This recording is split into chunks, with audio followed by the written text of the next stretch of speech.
Hey, I'm Ryan Reynolds, owner of Mint Mobile, with a message for everyone paying big wireless way too much. Please, for the love of everything good in this world, stop. With Mint, you can get premium wireless for just $15 a month. Of course, if you enjoy overpaying, no judgments, but that's weird. Okay, one judgment. Anyway, give it a try at mintmobile.com/switch. New activation and upfront payment for 3-month plan required. Taxes and fees extra. Additional restrictions apply. See mintmobile.com for full terms. This episode is brought to you by Shopify. Selling a little or a lot? Do your thing however you cha-ching with Shopify, the global commerce platform that helps you sell at every stage of your business. Shopify helps you turn browsers into buyers with the internet's best converting checkout. 36% better on average compared to other leading commerce platforms. Get a $1 per month trial period at shopify.com/offer23. Hey, I'm Ryan Reynolds, owner of Mint Mobile, with a message for everyone paying big wireless way too much. Please, for the love of everything good in this world, stop. With Mint, you can get premium wireless for just $15 a month. Of course, if you enjoy overpaying, no judgments, but that's weird. Okay, one judgment. Anyway, give it a try at mintmobile.com/switch. New activation and upfront payment for 3-month plan required. Taxes and fees extra. Additional restrictions apply. See mintmobile.com for full terms. This episode is brought to you by Shopify. Selling a little or a lot?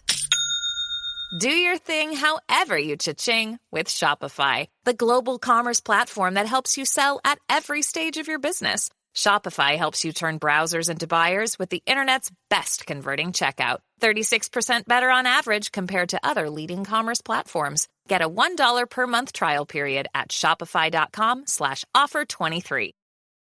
This episode is brought to you by Shopify. Selling a little or a lot? Do your thing however you cha-ching with Shopify, the global commerce platform that helps you sell at every stage of your business. Shopify helps you turn browsers into buyers with the internet's best converting checkout. 36% better on average compared to other leading commerce platforms. Get a $1 per month trial period at shopify.com/offer23. 'Tis the season to shine with H&M. Discover the holiday collection and find fashionable pieces for your wardrobe or for under the tree. Get inspired and dazzle with this year's glam. From tuxedo styles, bow detailed pieces, impressive prints, and more. From unforgettable looks to unforgettable gifts. With fashion finds to home decor, find it all at H&M. Treat your loved ones and yourself this season. Shop in-store or at hm.com. Empowered and Unapologetic is part of the Practice of the Practice Podcast Network, a family of podcasts that change the world. To hear other podcasts like the Bomb Mom Podcast, Beta Male Revolution, or Imperfect Thriving, go to practiceofthepractice.com/network.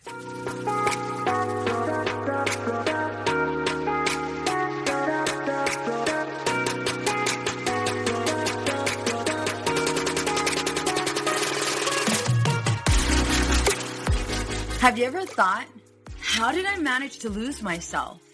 Being a mom is so hard, especially when we're feeling stressed and disconnected. We exhaust ourselves trying to create this perfect life for our family.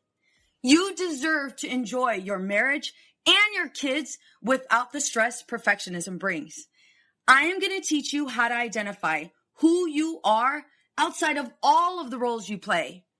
Hi, I'm Veronica Cisneros. I'm a wife, mother of 3, and a licensed marriage and family therapist. I am on a mission to teach women just like you how to become empowered and unapologetic. Welcome to our Girl Gang.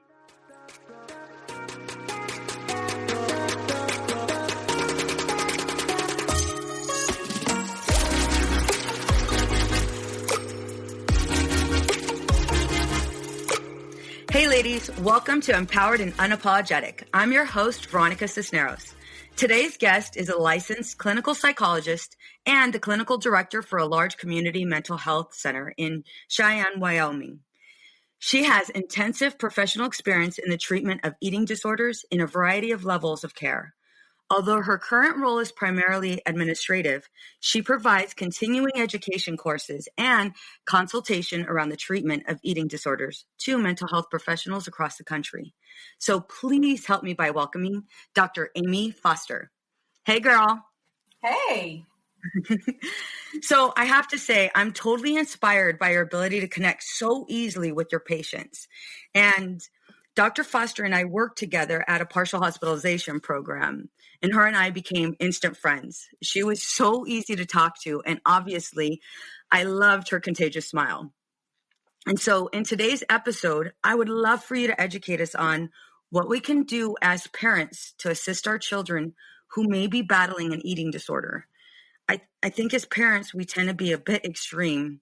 We'll either overreact due to being uninformed or the complete opposite, which is doing nothing and pretending the problem doesn't even exist or it'll go away. And I see this personally in my own private practice, and I would love to arm our listeners with the tools they need to help their children altogether. Mm-hmm. Absolutely. And so can you tell us a little bit about your background, your story? Yeah, definitely. So I guess just going way back, obviously I have a undergraduate degree in psychology, and then I decided to pursue a master's in clinical psychology and then also a doctorate. So I kind of went all the way. And during my training, I had some personal experiences with eating disorder, just with some friends and family in my life. And so as I started my training, that was kind of an area of focus that I felt like I wanted to kind of dive a little bit deeper into. I wanted to more fully understand the why, and I wanted to be able to kind of help people who are in the situation of battling an eating disorder. So while I was in graduate school, I took some courses around this, but then I was able to land a job at in an eating disorder program. It was a lockdown facility, actually. So it was an inpatient facility. It also had a residential program attached to it. So I kind of got some early experiences with the treatment of eating disorders in sort of the most severe population out there. So it was incredibly fascinating and powerful. And I really got to see the potential for recovery and kind of the ins and outs of what eating disorders look like. So with that experience, I continued on in my training and continued to work at an outpatient level of care. So just kind of basic individual therapy, treating eating disorders. And with my experience, what I came to find is that in the field of eating disorders, there's either people with treatment experience or people without treatment experience. There's not a whole lot of in between. Like people either really know how to focus the treatment for an eating disorder, or they don't have any training or experience in the treatment of eating disorder. So I kind of quickly became an expert in a lot of places that I was working or continuing my training.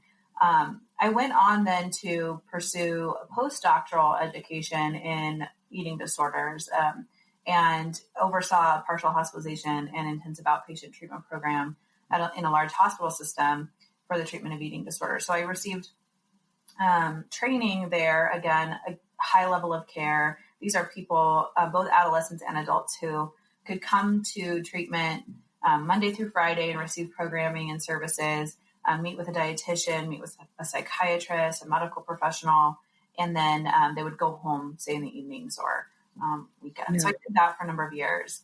And that really solidified my training. And then, based on that experience, receiving the supervision and again, the training that I did, I was able to then classify myself as an expert, and since have been doing a lot of consultation, again, teaching online classes.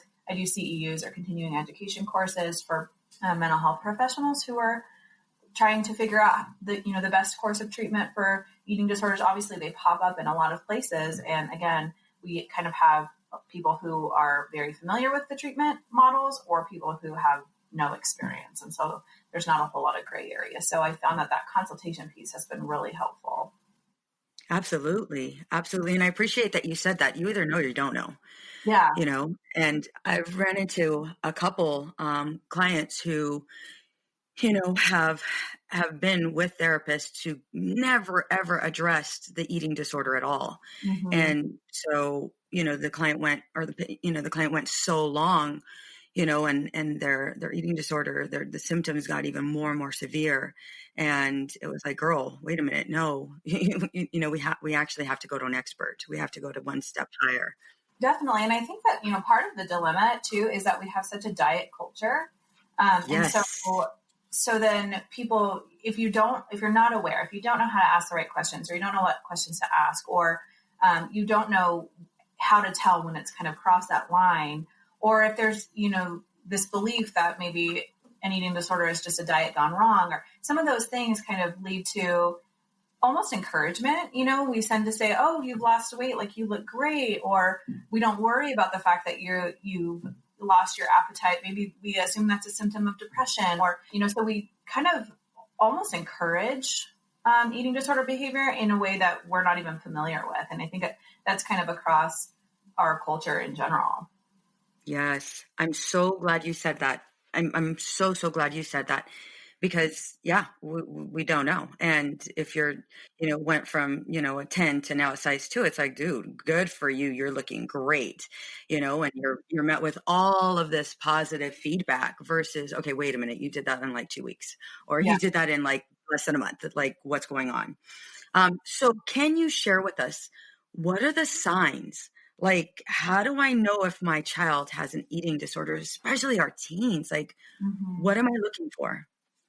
Yeah, it's really common for adolescents to have, insecurities about their body, or fear of fitting in, or, being dissatisfied with the way they look. I mean, we've all seen that. We know that teenagers just really, their like whole purpose is to find a friend group that they fit in with, and whatever that, however that looks, and whatever it takes to get there. Right. So it's hard. It can be hard to differentiate, to say, when is this just sort of normal teenage insecurity, and when has this crossed the line into something that maybe we need to seek treatment for?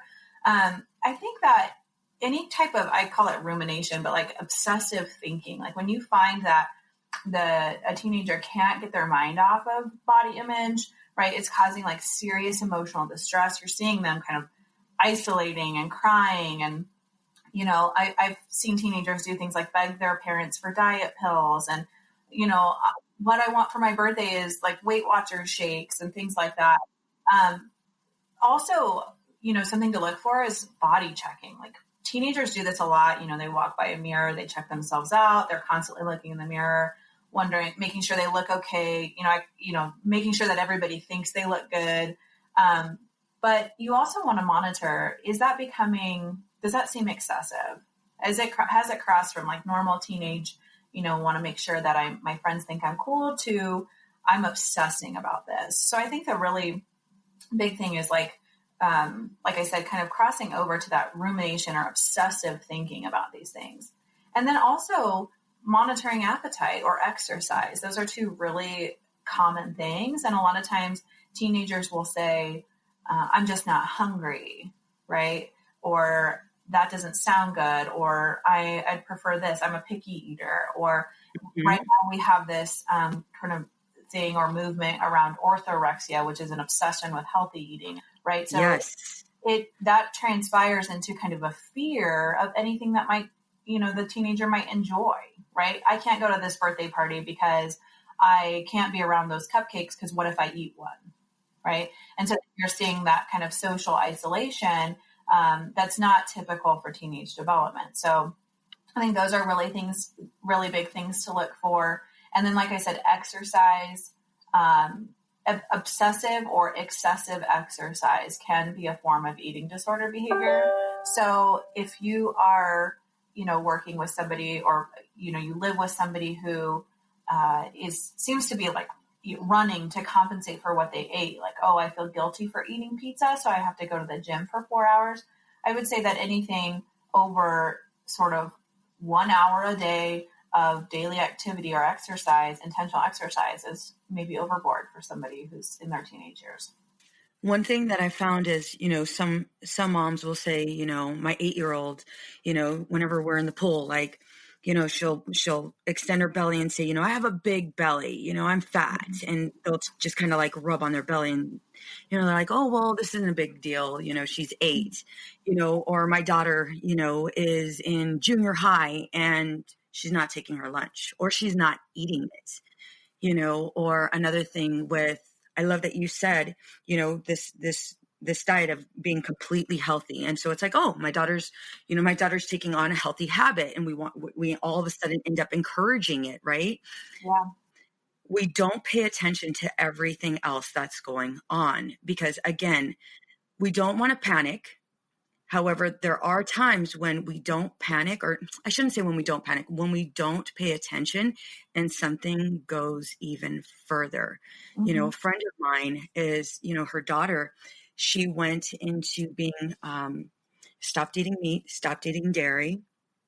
And all of a sudden she had this substantial weight loss, and, she was really scared, really, really scared, taking her pediatrician, checking her BMI, and didn't know what to do. And she's like, maybe if we just have healthy conversations. And I really, really appreciate that you're giving us all of these signs to look for, because I don't think people realize how serious this can be. Yeah. And I think, something to keep in mind, and again, you don't, like you said, you don't want to panic, but Mm-hmm. anorexia is a really serious illness. It's up there in the top most lethal, right? So Yes. I think that monitoring and keeping a close eye on these types of behaviors is really important, especially in the teenage years. And, you mentioned an 8-year-old kind of sticking out their belly and making a joke about them having a big belly. And when teenagers or even young children, comment about their body or talk negatively about their body, I think the most appropriate and helpful response is to draw the attention to something that's not body related. Like, point out something about their character that you love, or something that they did that made you laugh, or, just something else that's not body related. Because at the end of the day, what we want to teach our kids is that, yeah, the way you look is important, right? That's important in our communities. That's important in our society. Like, we can't get around that, but it's not the most important thing about you. And you have a lot of things to offer this world that aren't body image related. So let's focus on those things instead. Okay.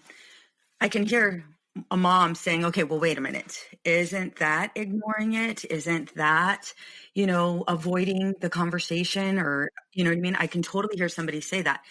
And you're not necessarily saying to completely pretend like it doesn't exist. It's like, okay, your daughter's doing this, and we get to say out loud, okay, well, before I even say it, what would you say? So if you see your cousin, your niece, your little niece coming up to you and saying, Auntie, look at my big belly, I'm fat. What would be your, direct response? What would happen in that moment? Like, what would you say? Well, I think immediately first I would challenge that, right? By saying something like, first of all, you're not fat. Second of all, I like to say that the F word, fat, is kind of a dirty word. Like, we shouldn't use it in households, right? Because it does kind of perpetuate this diet culture and this pursuit of thinness and instead of health and all of those things. So, I would really challenge that. First of all, you're not fat. Second of all, we don't use that word. Third, I love your belly. It's perfect, right? Like, if you didn't have that belly, you wouldn't be you. And now let's talk about some of the other things I love about you. You know what else you are? You're smart, and you're talented, and you're funny, right? And you have a ton of friends, and you make everybody laugh. All of those other things that are more important. You enjoy helping people. Those things that are truly going to change the world, right? Not just the way that you look. Yes. Can I ask you, what are the stages? You mentioned something that was also extremely important. Anorexia is obviously it's lethal. However, once we get past a certain stage, it's very difficult to treat. It's said to be more difficult than a drug addiction or alcoholism. It is extremely difficult to treat, so much so that some therapists won't treat it. Some therapists will completely shy away from it because of how difficult it is. So can you please tell us what the stages are? Yeah. So one thing to keep in mind is that I'll call it true anorexia, in the most severe of forms, is it's really common for that to actually go with obsessive compulsive disorder, or commonly known, OCD. Yes. So Yes. I'm glad you said that. Yeah, there is this really kind of obsessive component to it, which again, like you were saying, Veronica, makes it really hard to treat.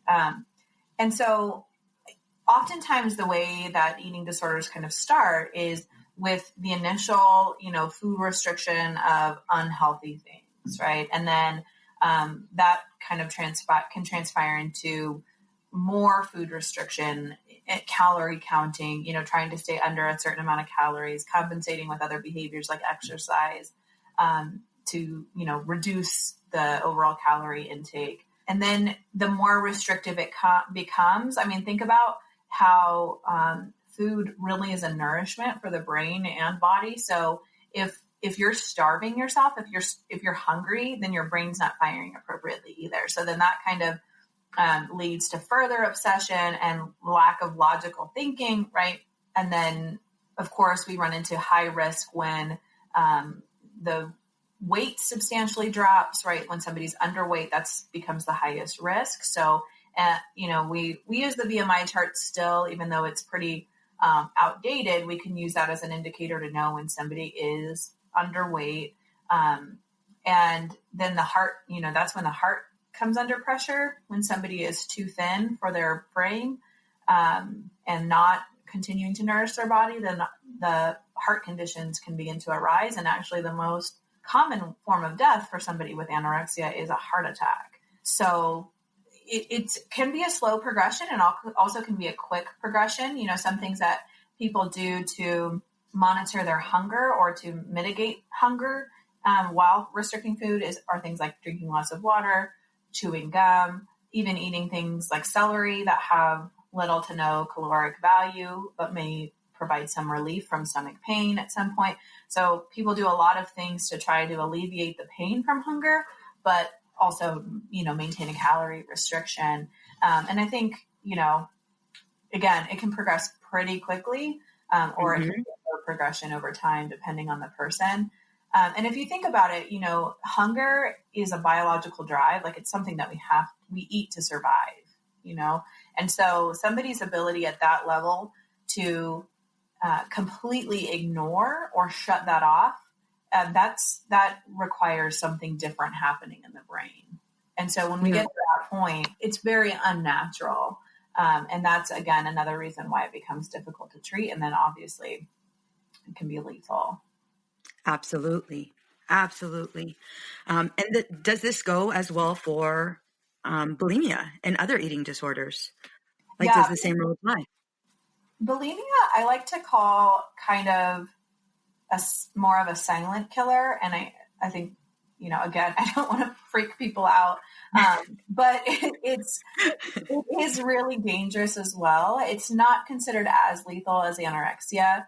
And oftentimes people who suffer from bulimia are not necessarily underweight. So you don't have, they don't necessarily experience the same heart problems, although they can. And so they're not as high risk for heart attack. But one thing that bulimia does highly impact are different, nutrients in the body. Like, for example, potassium. When the potassium levels get dangerously low, it's lethal and it's hard to see, right? You can't see it with the naked eye when somebody doesn't have a healthy potassium balance.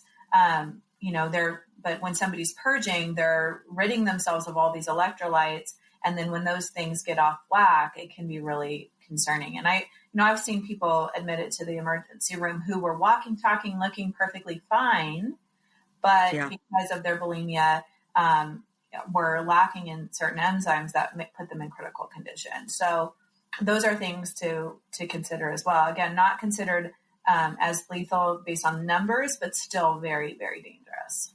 Absolutely. So one question that I was asked by a mom in our Facebook group.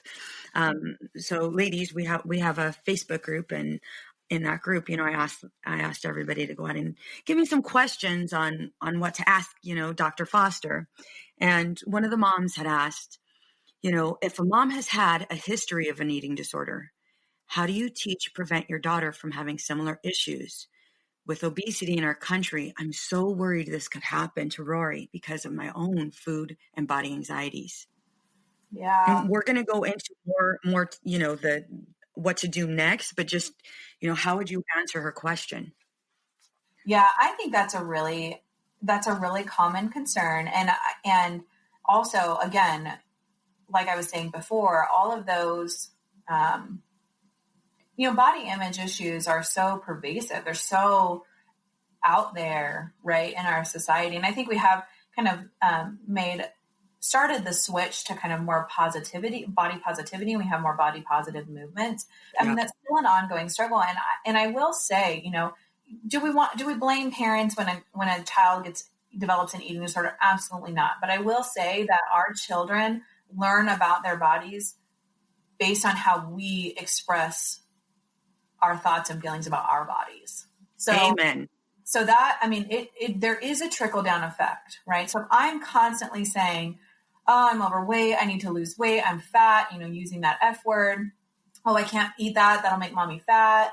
Or mommy needs to look good in her swimsuit, so she can't, you fill in the blank. All of those things that we say, that is going to have an impact on our children, right? Because they're looking at us going, well, if that's how my mom feels in her body, then that's expected of me, how I'm supposed to feel in my body, right? So we do need to monitor those things, like how we're talking about ourselves is impacting our children, even though we may be saying to them, you're beautiful, you're perfect, there's nothing wrong with you, you're not fat. If I'm saying that, but then turning around and calling myself fat, that's going to have an impact. And so it is important to keep that in mind when we're talking to our children. It's, again, it matters how I speak about my own body and my own diet. I think that, at the end of the day, we can't predict what's around every corner. We can only do the best we can.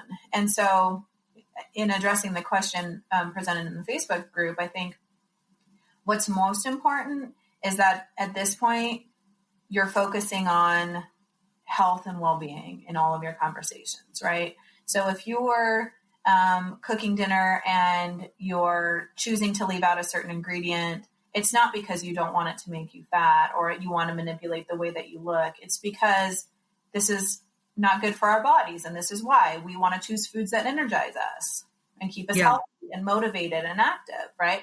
Or we're going to go on a family bike ride, not because we need to lose weight, but because we want to be active and healthy. And this is good. And exercise is beneficial for the bones and muscles. And we want to make sure we have healthy hearts and all of those other things, right? So focusing on more of the benefits that these things give you and using that to illustrate the why and model healthy eating, as opposed to, we can't have this or we can't have that. And all because if we have this or we have that, then we're not going to look good. Well, yeah. And I think we fail to realize, especially as moms, like, okay, we're all going to go for a walk, and it's like, oh crap, we have to go for a walk because mom needs to lose 10 pounds, versus we're all going to go on a walk and this is fun. This is us connecting. We don't take our phones. And yes, most of our kids complain about not having their phones in hand, but I know with my girls, they actually prefer us not to have our phones because that's when they get most of our attention. And it's us, having these great conversations and, funny. And it's just us being us versus, there being some mission. And the kids, whether we like to believe it or not, like the kids know, because of, again, what we're doing behind the scenes. How often are they walking into our rooms and watching us on the scale? How often are they walking in, into our closets and here we go, mommy's crying again because she doesn't fit into her clothes and she's upset. I know I've been there, and I'm not going to lie about that. I know I've been there, Willie wants to go on a date night and, it's like, oh, damn, what am I going to look? You know what I mean? But it's. And how those things just have the absolute ability to ruin your day. I mean, I think that's true for all of us, like, yes, I'm in the wrong headspace and I get on the scale and I don't like what I see. It's like, damn, my whole day's gone. Mm-hmm. Like I'm like spiraling, right? But I think what's really important, and I just would like to say this to all the listeners out there, get rid of the clothes that don't fit, girl. It's not gonna happen. Don't quit. I mean, don't keep fighting with them. Like, just move to a place of acceptance. If that changes at some point, you can reward yourself and go buy something new. But just don't put yourself through that anymore. I love that you said that. I'm so glad you said that. Like, reward yourself. Like, you get a whole set of new clothes, but like battling with those jeans, laying down, doing all sucking it in and everything like that. Yeah. It's a battle we know we're going to lose. It never feels good. Like, never. So just, get rid of them. Bag them up. If they don't feel good, they don't fit, you don't like how they feel, get rid of them. Absolutely. Another thing that I've heard is, parents, they're seeing their kids, especially right now, we're in this pandemic. And, I've heard of some of my clients say, okay, well, I put a lock on the pantry because I don't want the kids eating all of the snacks. And this one over here eats every single, Go-Gurt, or this one, eats every single, Perfect Bar, or whatever it is, and so all of a sudden now we have all of these rules. And I want to go ahead and highlight that you said it's not our fault. However, it's important for us to pay attention to what we're doing. Mm-hmm. And so if you're locking your pantry, right? If you're telling your kids you can only have one snack and you've already had 5 and that's it, are we a part of a problem? Are we starting something, something unhealthy? Yeah. Well, I think something that's a good question, because it's important to also recognize that kids will also emotionally eat, right? And especially if that's been modeled for them, right? And and I think a lot of us are guilty of that. You're stuck at home, you're bored. What else do you do but snack, right? Cruise the pantry. Yeah. Cruise the pantry. Or like you're constantly watching Netflix, and so you have a bag of chips next to you, or, like all of those things. And during this time, it's really hard. And so I think it's important to recognize that kids are also experiencing that. And it might be important to have some conversations about what other things that we can do instead of, again, with the focus of not on weight, but on health, right? Because binge eating is not healthy either, right? And so not that we want to create all kinds of rules around food, but maybe we want to start talking to our kids about hunger cues. Like, how do I know when I'm hungry, and how do I know when I'm full? Maybe this is a good lesson for all of us at home to start learning now that we're all freaking bored and just sitting here not doing anything. What does it feel like in my body when I'm hungry versus when I'm full? And what are some other things that I can do to occupy my time when I'm bored, as opposed to just snacking? And why do I not want to snack all day? What's the purpose of that, right? Because I want to listen to my body and what my body needs at any given moment. And if I'm just snacking all day and not responding to my body, then I'm not taking good care of my health. Providing some of those lessons, and again, I think are probably beneficial lessons for all of us right now to hear, right?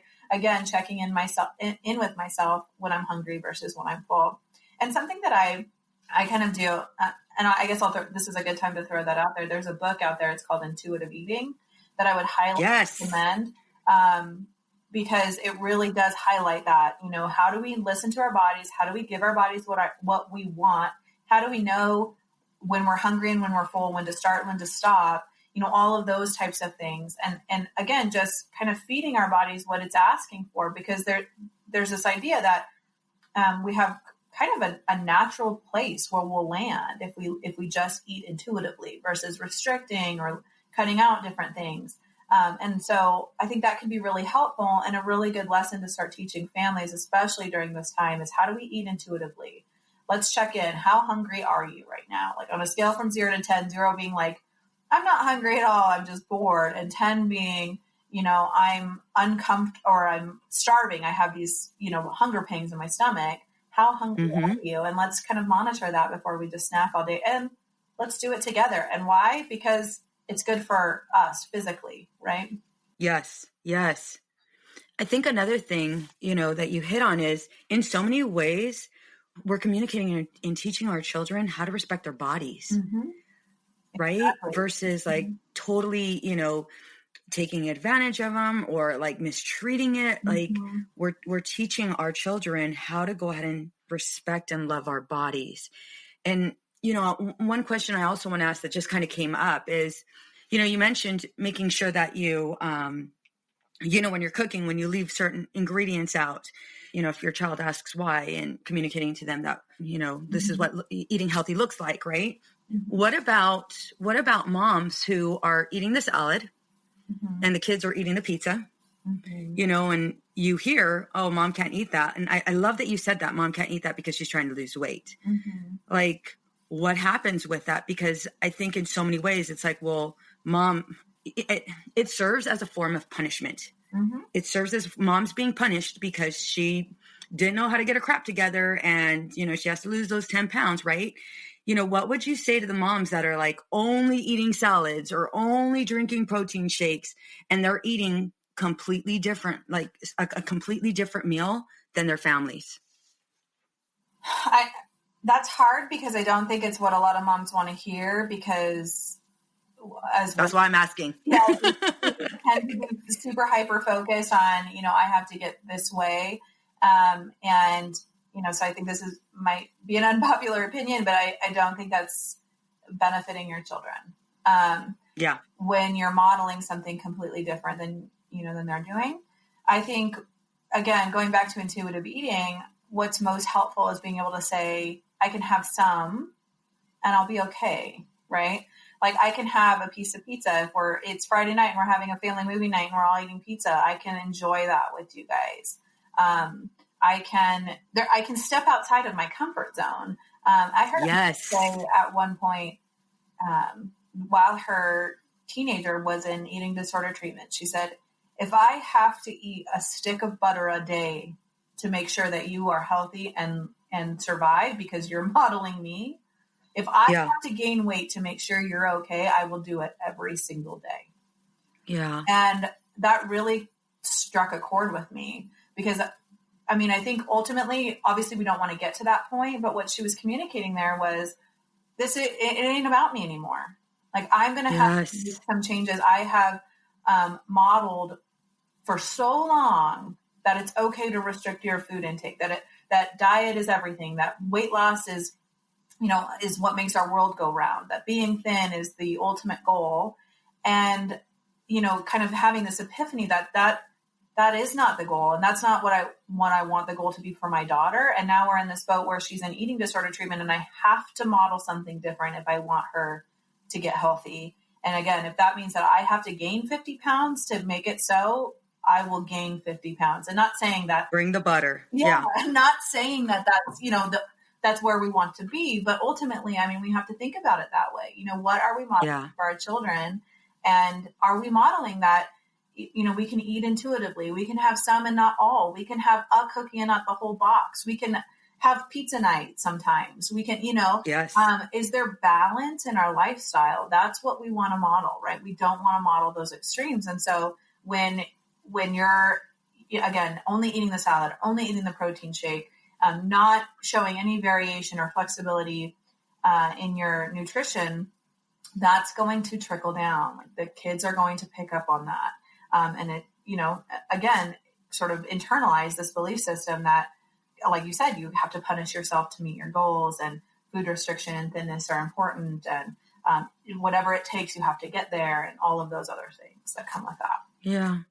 Yeah, absolutely. Absolutely. Well, we are going to take a pause right here. Mm-hmm. Here's why. Because we are going to teach you. Well, I'm not going to teach you. Dr. Foster is going to, you know, I've called you Aimee because we've been homies forever. And so I'm like trying to get used to Dr. Foster. It's going to happen. It's going to happen. So we're going to take a pause.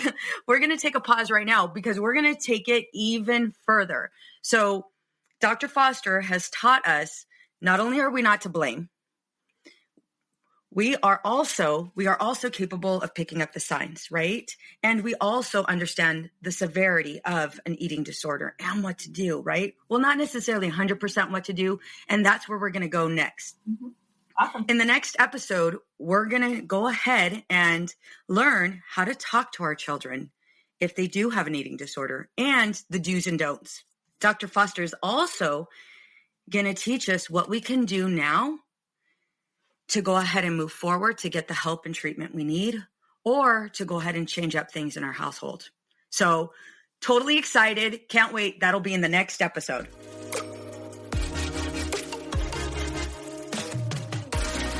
What's up, ladies? Just want to let you guys know that your ratings and reviews for this podcast are greatly appreciated. If you love this podcast, please go to iTunes right now and rate and review. Thank you, guys. Many women lose their own identity in the shadow of being a mom and a wife. We are a community of women who support each other. We leave perfectionism behind to become empowered and unapologetic. I know you're ready for the next steps. If you want to become empowered and unapologetic, get my free course, Unapologetically Me, over at empoweredandunapologetic.com/course.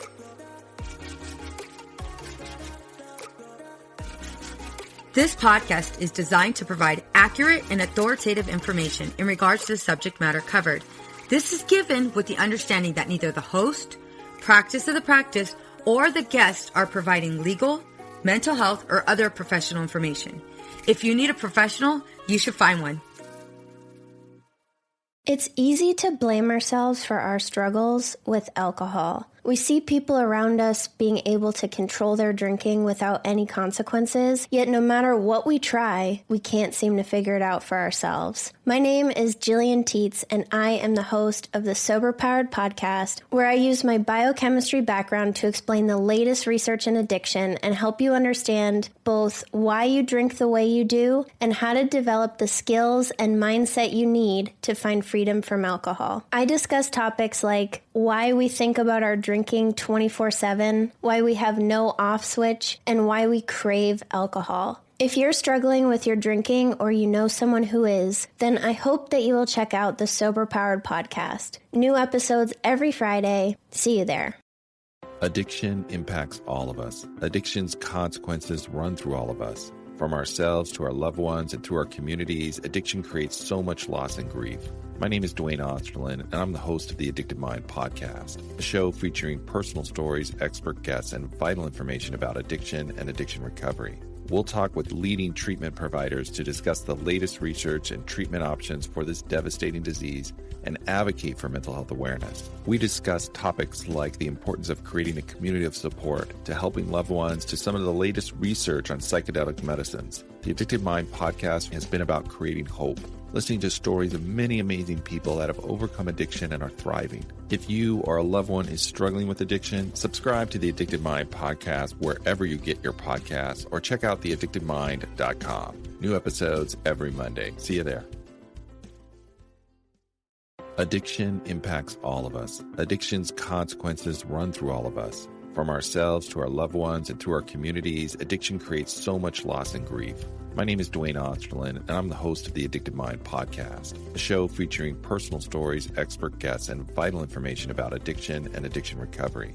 We'll talk with leading treatment providers to discuss the latest research and treatment options for this devastating disease and advocate for mental health awareness. We discuss topics like the importance of creating a community of support, to helping loved ones, to some of the latest research on psychedelic medicines. The Addicted Mind podcast has been about creating hope, listening to stories of many amazing people that have overcome addiction and are thriving. If you or a loved one is struggling with addiction, subscribe to the Addicted Mind podcast wherever you get your podcasts, or check out theaddictedmind.com. New episodes every Monday. See you there.